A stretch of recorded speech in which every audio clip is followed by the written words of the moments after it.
The new show. Today we are talking about what to do and not to do at the U.S. Embassy, especially for these student athletes who are trying to get a visa approval for athletic scholarship. All right. You see, many people who have been denied visas is not because of the qualifications, but it's pretty much about the interview. There's a reason why that interview is there, right? They want to see really who are you? Are you really worth it? Are you the person that you claim to be? That's why wanakuangalia eye contact, nini, wanauliza maswali. And of course, before you go there, there's a DS-160, right? There's a document you feel about so many things like why you this school, how do you get the course, blah, blah, blah. To verify that you are the one who actually got in touch with the school or the coach who invited you over or gave you the athletic scholarship, right? So I'm just gonna go through a few things here that for those guys who are planning to go to the embassy. I talked about how to get the U.S. scholarship. These are the things which follow, because you could have worked so hard. Makimbia Poa, you are given full scholarship. Everything's taken care of, but there's only one last part of the equation, the embassy. That's the gateway. That is where everything is take that everything is good, right? So it's a very important part, because if you don't get that right, then you're still stuck here. Anyway, so first things that you should not do. Do not lie. Lie only if you feel like there's no way they can find it, right? I mean, those guys, they want to make sure that you're talking about the right thing, right? So they ask you about something like, do you have siblings in the states? I mean, for me, I had one, and I felt like there's a way they can find it. So I said, yes, I do. And as long as, because they want to make sure that hauendi kukaa huko, labda uende wache shule na uishi na ndugu yako, hapana. So at the time, my relative was there. Alikuwa shule, right? Alikuwa under full athletic scholarship, same school that I was going. So there was no threat that I was gonna, quit school. So me, niko na majina zangu, everything is written on my name. So there's no reason why they would believe that I would quit school and go live with her, right? Also, they look at the grades that you got in high school, right? If you got good grades, then it shows like you're a good student. And kitu muhimu at the embassy is you have to make sure that you emphasize education, right? The first questions they ask you is like, why the states are not here, right? Especially if you have, grades that can allow you to go to university here. So for me, I said, I've always wanted to study in a university which is like world class, right? As I've really worked hard to get good grades so that I can qualify to study in a, world class university. And the United States is the best place where they have the best universities in the world. I mean, not really true, but hey, I had to play the game, right? I say, secondly, I've been offered a full athletic scholarship. That means everything would be paid for because of my running abilities. Then they say, makes sense. I mean, those guys, they don't have time to look at you for long. So wanaangalia tu eye contact kidogo kidogo hivyo, naona kama uko sawa. So kitu ya kwanza also you have to make sure is you keep eye contact, alright? Wakati unaongea, make sure unamwangalia yeye. Because kama sasa mtu unaangalia uko juu ama uko kando ama you are fidgeting your fingers, I mean, they feel like you're not ready for this. You don't know what you're talking about. You don't know what you're looking for. So that's the way they can ascertain, should we give this guy a visa or not, right? You should know that every year they have a certain number of students who are allowed to go to the States. And, they have to really make sure that the right ones go. So wanachuchuka watu, right? Wanaangalia, this guy is not ready, maybe anaweza kaka hapa. So kama grades yako is not great, I mean, an average of C is okay, but kama iko chini hapo ni ngumu. But kama uko na A, B+, it's a bit, you have a strong case to build, right? So I mean, so you have to really emphasize education so much. Like, they'll ask you about what course do you want to study. I mean, that's a very specific question, because they'll be like, I mean hiyo course yenye unaenda kufanya kwani ipatikani hapa, right? So for me, so you have to give them something that warrants you to go there. So I mean, many people talk about they want to do nursing. They ask you why nursing, right? So okay, even though I know at the end of the day, nasikianga, you know that nursing profession pays a lot per hour, but don't say that because that sounds that you're not going there for school. You're going there to work or maybe find a way to stay there after school. Because those guys are from immigration, right? They want to make sure that unamaliza shule na unarudi hapa, right? So you talk about I want to go there and get the skill set, get the knowledge on how to do things so that I can come here and implement my community. For me, I said I wanted to do environmental science. And they asked me why environmental science. Americans are very wako strict. They ask questions and straightforward now. You have to have an instant answer, otherwise you cannot make up something immediately. So for me, nilikuwa nimesema I have to say something that will make them believe that ndarudi hapa Kenya, right? Kama nataka nifanye environmental science. They ask me why environmental science. I say, you say in Kenya, I see there's a lot of natural resources that have not been utilized, like water, wind, solar, right? And what? Thermal, from geothermal, right? I said I want to go there, learn how these resources can be tapped, right? And bring that knowledge and expertise to my country and figure out a way we can make sure that we utilize it so that we are at par with these first world countries. Was a good story that I said, right? So they didn't have anything else. They couldn't come back from that, right? Something else I want to mention is speak loudly, right? Because ni kama bank, kuna glass hivi na kuna kashimo kadogo. So if you're not loud, they don't know what they say. Hata hiyo wanakupiga tu red, right? You have to be loud, wasikie, right? And then if you don't hear something they ask, say, excuse me, say that again. Because if they ask you something and you say something else, then they would wonder what's wrong with you, right? So for me, I remember one time they asked me, the first time I was there, they asked me something. But I wasn't ready to answer him immediately. So I said, say that again. But I just needed that half a second to frame my words correctly. And I said it and, it made sense to him and, they didn't have any other question. Something else here they would ask you is, I think I mentioned that, why US? So you have to give a reason, like, America is a place whereby you get an opportunity to use your talent to earn, to pursue higher education. That's academics, right? You say, since I was in high school, I've been running and did very well, and I feel like this is God-given talent, and I want to use it to pursue my higher education. The school is paying, my tuition fee, my insurance, and everything, and that's why you have the 100% scholarship on the I-20. So that's why I always emphasize that you have to get the 100% scholarship. From there, your case is very easy to build. Okay? Something else here is, what plans do you have after graduating? Hapo hasa ni ngumu. Because they want to make sure that hauna plans ya kuingia chini ya maji, right? So unasema tu napanga kurudi hapa. Alafu atakuuliza, okay, wataangalia tu venye uko, akwambia unapanga kurudi aje, utakuja integrate aje na the system hapa.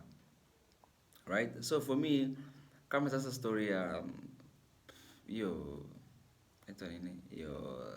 climatic change na hizo story ya solar, wind, blah blah blah. So I say, I'm always been following these technological companies, on the ones who manufacture, the equipment that converts this to that. So, kama kwa mfano nataka kufanya community work, you say, okay, I want to come and help my community. I'm in touch with some organizations hapa Kenya zenye zina run community services or community provision, responsibilities. They're very sharp, so unafaa kuwa mjanja. they'll ask you who's paying for all this. Sana sana wanajua ni wazazi, right? And that's why kitu kama bank statement, you should say ni ya mzazi ama ni ya your uncle, right? So kama your bank statement, not bank statement, but your I-20 is not 100%, so the difference between the actual amount na yenye umepewa, watakuuliza who's gonna pay for it. So that's why I always emphasize, ukiwa na 100%, then hawezi ulizwa swali like who's gonna pay for, you know, the extra money, because 100% scholarship means the school is paying for everything. The only thing maybe your parents or your uncles are paying for ni flight ticket na hizo walilipa exams nini. So yeah, what else? So they would ask you like, what plans do you have after this? You'd be like, I'll come back here. Then they will try to figure out a way to ascertain that. So they want to make sure that you have a very strong family ties up. Like, kama una anybody huko, you say, okay, you know, I don't know anybody out there. So I'm planning to come back here because my parents are here, my siblings are here, my cousins and everybody here, and I want to be around them, right? I'm just going there for school, not for anything else, right? So one guy I talked to akaniambia, he was asked, what if you get an American spouse? Hey, jamaa alichanganyikiwa. Didn't know what to say. But in case they ask you that, just say, I'll convince him or her to come back with me to my homeland country, and you know, we do what we do, or you know, we start a new life and you know, new careers, blah blah blah. And ukiona maswali yamekuwa mingi,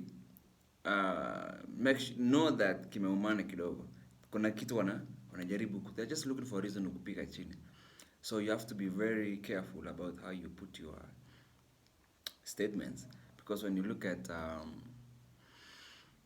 you know, the way they ask questions, they are looking for a reason, because you know, wezi nyima tu mtu visa bure hivyo, you know, there's got to be a reason why ulimnyima ya. Watasema they couldn't convince us that he's going there for school, right? And it goes back to DS-160. Make sure that you are the one who's filling the DS-160, because everything in the DS-160 is what is they're reading on the screen, right? So if somebody else filled it, like, do you have a sibling there or a relative there, and maybe the person who was filling it said no, and then you say yes, then sounds like you are not the one who did it, right? So as soon as umelai tu moja, una bahati. So you have to make sure that you're very consistent with your answers, and make sure that you know where they're targeting. So try to work, sukuma hapa, you know, unajaribu kurudi. Sukuma hapa, unajaribu kurudi. Because ukisukuma hapo alafu you don't recover, you can't make a comeback, hapo ni ngumu, right? What else here? Nimesikia watu wanaulizwa, what classes will you take for the first semester? So at least do research kidogo. Huko the first semester is general classes, right? Kuna humanities, kuna science, kuna mathematics, na kuna some English as a second language, right? Know a little bit of few units yenye unaenda kufanya, because they want to make sure that you really know exactly what you're going to do, right? Watakuuliza, how long will your scholarship last? You know, don't say 5 years. If it's written 4 years, 4 years, right? They ask you about the sport that you run. You know, you mentioned I ran 1500 meters or 3000 meters. I won a lot of, you know, championships in high schools, and you know, I have a lot of trophies. And if you have supporting documents, kama hizo za hiyo ya regionals ama district levels, you know, unaweza tengeneza na uko tunazo hapo, right? Just waone kama uko na picha zingine yenye umekimbia hivi, piga picha ukiwa mdogo or whatever. You know, that would be good, because I mean, nowadays they've realized that kila mtu wants to go in there.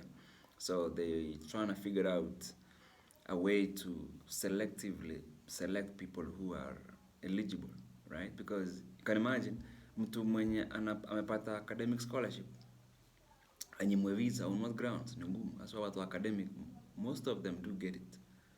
Academic scholarship wanapewa. But athletic, wanakuangalia hivi nini. right? So you have to be very sharp. So those guys when you're embassy wanakuanga very, you know, no, wametrainiwa to be very, you know, wanajua kusoma watu sana. What else here? Nakwambia, let me see. So prepare for any question. Ushajua tu, this is the border, right? They don't want, you should not show any interest of staying there or any interest of kubaki huko ama kufanya kazi huko. So hata hiyo course yenye unasema you want to do, you have to make sure that inapatikana hapa, right? I know, okay, I know maybe your plan ni kuende usome nursing alafu baki huko, ni sawa. Hiyo utaamua peke yako. But don't mention anything to do with ati ndabaki huko, right?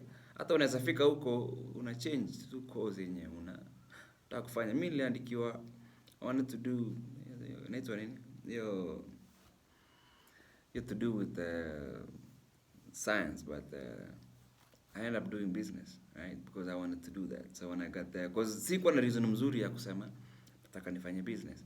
But when I got to business school, nilifanywa interview ingine pia.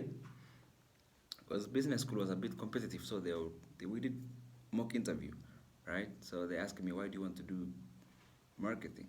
I say, you know, back home, biashara ziko chini sana because the marketing they do is iko chini. So I want to take this knowledge, this experience, and really impact my community, my country, and in other businessmen to really create more value for their goods and services, right? And one more thing, very important. You should prepare for that. Don't just, I mean, do a mock interview. Mock interview ni you set up kwa na msako na maswali mbele yako, right? And they go through those questions. Alafu waone venye una respond. Kama unaangalia chini, unaangalia juu ama unashikashika mahali, that's a red flag, right? So that fanya kwanza kuja kurepeat, ya pili repeat, ya tatu sasa make sure everything is fine. Kuja swali hivi na peana answer immediately, right? Because you know, I mean, you've worked so hard to get there, and a lot of money being involved from kufanya mtihani, you've been doing training. It's a lot of money to do with booking the embassy, appointment, traveling, passport. So the last part is very important. You know, you have to make sure that you get it right. I know wanafunzi wengi wenye wanataka kupata visa wanakuwa na kiburi sana na ujuaji. You know, they feel like, I'm smart enough, I can get away with this. You know, those guys are not Kenyans. Azi wako na different mentality, wanajua someone is lying, and they will make sure that if you're lying, huwezi penya. Hata hapo mbele imeandikwa, kuna place hapo wakati unaenda kupeana passport yako, imeandikwa you can fake your passport, but there's going to be one guarantee: you will never enter that country, right? They will find out. So in as much as possible, sema ukweli, keep it as simple as possible. Kama hujaelewa swali, ambia rudia, right? What else? I think that's it for the most part. Speaking loudly, make sure you know, keep things straightforward, panga your documents, and don't push the papers. Wakuuliza leta I-20, napeana I-20. Can we see a bank statement? Napeana. And take your time. Wakikuuliza what does your parents do? Sema ukweli. Don't say my parents do what they don't do. I mean, you can say, but usionekane unadanganya, you know. Most people bank statement natoka from somebody else. Don't say ni ya mtu fulani tulinunua. No. Ambia tu ni anko yangu ni rich man, that's why because your bank accounts zinakuanga, I don't know, 3 million, 4 million, right? Bank statements. Says my uncle's a businessman in nini. You know, he wants the best for me and he's always supporting me. He's the reason why I work so hard to earn this scholarship. Just tell a story. Kusema story mzuri, those guys will be fine. So just make sure you have a good story, right? Keep everything consistent. Keep it simple. Don't panic. Don't, you know, I know watu wengi wanaongea na sauti ya chini. Hapana. Eye contact very important. Ongea kwa sauti. And in case, right? akwambia your visa has not been approved, just be nice, be like, hey madam or hello sir, is there any other document I can provide or any other information you would like me to clarify to warrant my approval? And atakwambia there is a student alienda nikafanyia mock interview kwa sawa, everything yenye we went through aliulizwa. But then I asked him that in case katazwa, uliza yeye, what is the reason? Is there anything I didn't explain well or any other document I need to provide? You know? Akaambiwa ati shule yenye alikuwa ameitiwa ni shule ndogo. But venye alikuwa amesema, he had said that's a very big school, nini. But those guys know the schools. They know the graduation rates. They know it's a Division 1 or Division 2 or Division 3 school. So akaambiwa tu shule yako ni ndogo, itabidi tu umetafuta shule nyingine kubwa. So at least alipewa answer. So for those guys who are preparing Golden Embassy, all the best. Make sure you prepare very well and make sure that you consider all those factors that I've told you. Till next time, if you have any questions, feel free to write down on the comments and I'll be able to reply to you next time. Take care.